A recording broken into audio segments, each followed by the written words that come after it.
Good morning students. अब तक हमने प्रश्नावली 13वीं कंप्लीट की थी। आज हम प्रश्नावली 6ठी करेंगे। 6ठी प्रश्नावली है रेखाएं एवं कोण। तो सबसे पहले हमें ये देखना है कि रेखा क्या होती है और कोण क्या होते हैं। तो रेखा ऐसी आकृति जिसकी न कोई लंबाई न कोई चौड़ाई हो, रेखा कहलाती है। अब देखो ये रेखा है। इसके बाद किरण की बात करें हम, यदि किसी रेखा का एक बिंदु स्थिर हो, ये बिंदु स्थिर हो गया और तो ये क्या कहलाएगी? किरण कहलाएगी। अब कोण क्या होता है? किसी एक बिंदु से निकली दो किरणों से गिरी हुई आकृति। एक बिंदु ये है ए और यहाँ से निकली हुई दो किरणें हैं और इनसे गिरी हुई बंद आकृति क्या कहलाएगी? कोण कहलाएगी। इसके बाद आता है कोणों के प्रकार। तो देखो कोणों के प्रकार, एक न्यून कोण हमने पढ़ा था। न्यून कोण क्या होते हैं? 0 डिग्री से बड़े तथा 90 डिग्री से छोटे कोण को न्यून कोण कहते हैं। जैसे 4 डिग्री है, 35 डिग्री है, 89 डिग्री है, 70 डिग्री, ये सभी क्या है? न्यून कोण है। समकोण क्या होते हैं? 90 डिग्री के कोण को समकोण कहते हैं। अधिक कोण क्या होते हैं? 90 डिग्री से बड़े तथा 180 डिग्री से छोटे कोण को अधिक कोण कहते हैं। जैसे 91 डिग्री है, 189 डिग्री है। अब ऋजु कोण या सरल कोण, ऋजु कोण क्या होते हैं या सरल कोण कहें हम इसको। 180 डिग्री के कोण को हम क्या कहेंगे? सरल कोण कहेंगे। इसके बाद आता है वृत्त कोण। वृत्त कोण क्या होते हैं? 180 डिग्री से बड़े तथा 360 डिग्री से छोटे कोण को वृत्त कोण कहते हैं। जैसे 181 डिग्री है, 320 डिग्री है, 359 डिग्री है, लेकिन 360 डिग्री नहीं हो सकता। आसन कोण क्या होते हैं? ऐसे दो कोण जिनका शीर्ष तथा एक भुजा उभयनिष्ठ हो। ऐसे दो कोण जिनका शीर्ष तथा एक भुजा उभयनिष्ठ हो तथा जो उभयनिष्ठ भुजा के विपरीत ओर बने हो, आसन कोण कहलाते हैं। जैसे हम समझे,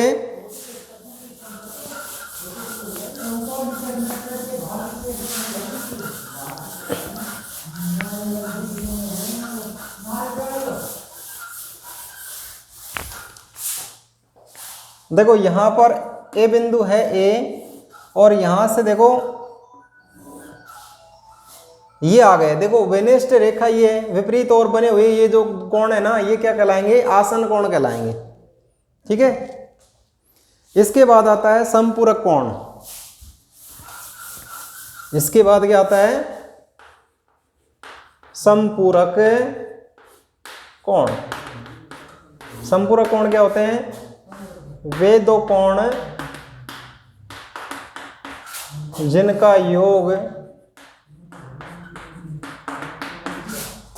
180 डिग्री हो, समपूरक कोण कहलाते हैं। जैसे 120 डिग्री व 60 डिग्री। अब इन दोनों का योग कितना होगा? 180 डिग्री। इसके बाद आता है पूरक कोण। पूरक कोण वे दो कोण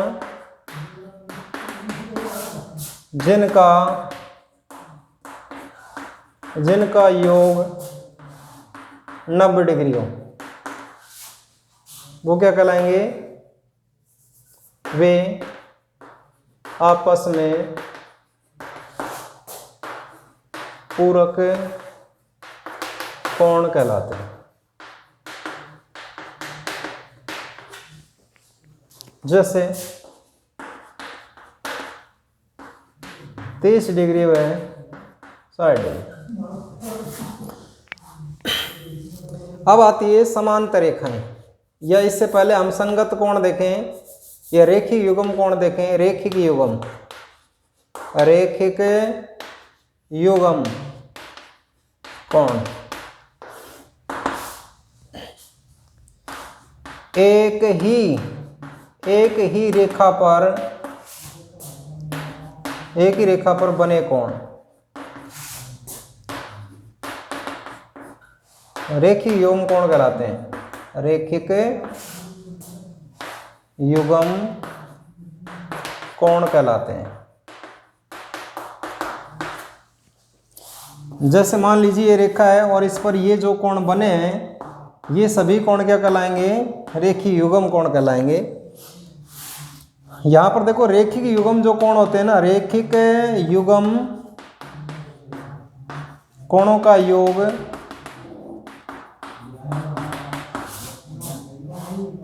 180 डिग्री होता है। कितना होता है भाई? एक ही रेखा पर बने हुए एक ही रेखा पर जितने कोण बनते हैं उन्हें हम क्या कहेंगे? रेखीय विलोम कोण कहेंगे। और रेखीय विलोम कोणों का योग कितना होता है? 180 डिग्री। इसके बाद आता है शीर्षाभिमुख कोण। शीर्षाभिमुख कोण, जब दो रेखाएं एक दूसरे को प्रतिच्छेद करती है तो एक्स की आकृति बनती है। तो ये देखो आमने सम्मुख कोण क्या कहलाएंगे? जैसे एक और कोण दो, ये क्या कहलाएंगे? शीर्षाभिमुख कोण कहलाएंगे। जैसे कोण 3 और कोण 4। तो शीर्षाभिमुख कोण जो होते हैं ना वो आपस में कैसे होते हैं? बराबर होते हैं। तो हम ये कहें जब दो रेखाएं एक दूसरे को प्रतिच्छेद करती हैं तो x की आकृति के कोण शीर्षाभिमुख कोण कहलाएंगे।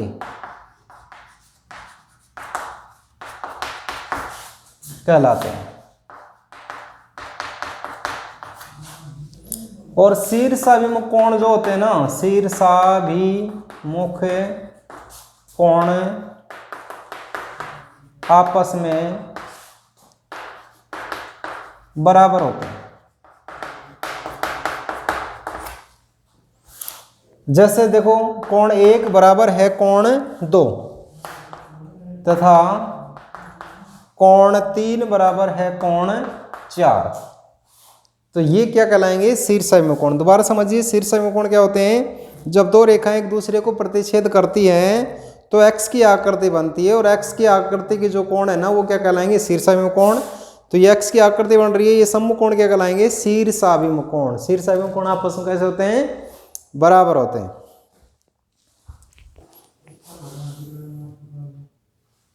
आगे हम पढ़ेंगे समांतर रेखाएं। समांतर रेखा क्या होती हैं? वे रेखाएं जिन्हें आगे कितना ही बढ़ाया जाए वे आपस में कभी न काटे तथा उनके बीच की दूरी सदैव बराबर रहे।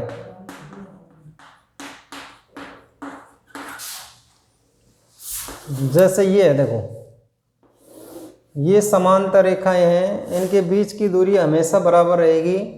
ये क्या कहलाएंगी? समांतर रेखाएं। समांतर रेखाएं।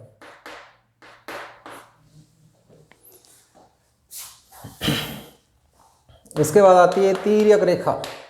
तिर्यक रेखा।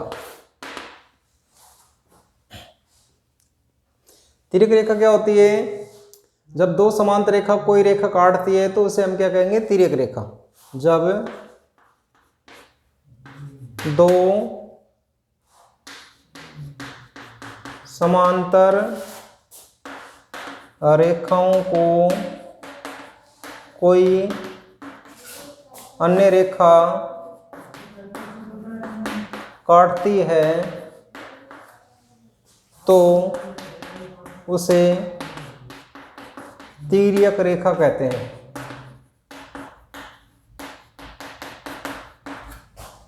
जैसे ये समांतर रेखा है तो ये क्या कहलाएगी? तिर्यक रेखा। ये क्या कहलाएगी? तिर्यक रेखा।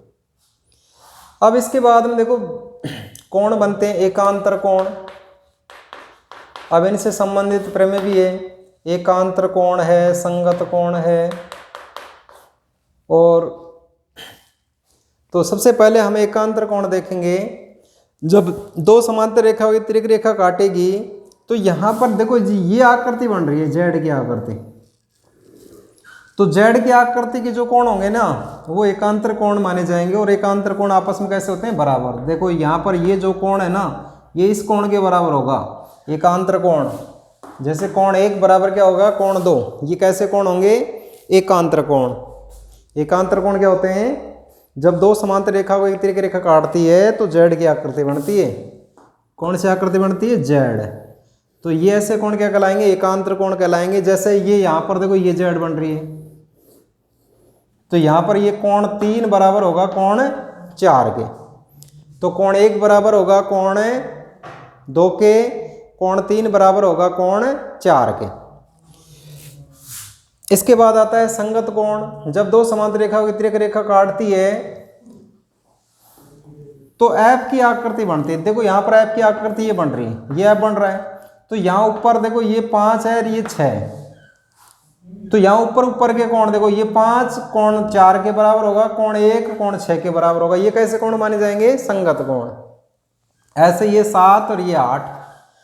अब देखो यहाँ पर ये उल्टा एफ बन रहा है, तो यहाँ पर देखो ऊपर 7 यहाँ ऊपर 2, तो कोण 7 बराबर होगा कोण 2। संगत कोण भी आपस में कैसे होते हैं? बराबर। संगत कोण क्या होते हैं?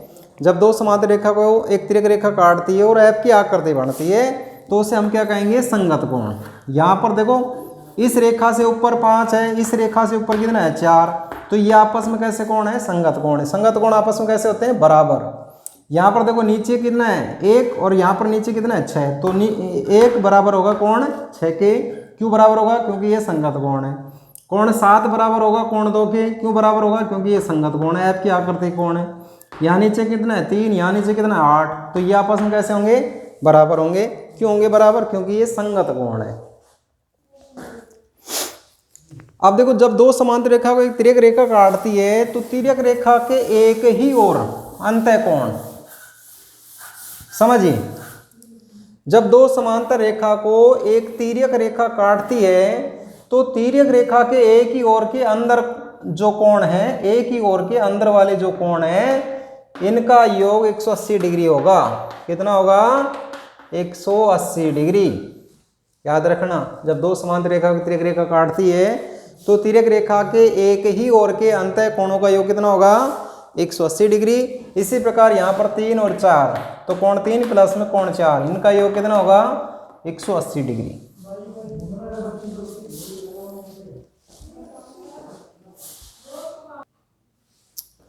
प्रमेय 1.1 यदि दो सरल रेखाएं परस्पर प्रतिच्छेद करें तो इस प्रकार बने शीर्षाभिमुख कोण बराबर होते हैं।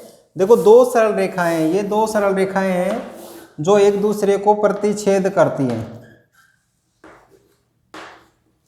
मान लीजिए O पर ये प्रतिच्छेद करती हैं, ये सरल रेखा AB है और इसका नाम हमने दे दिया C और D।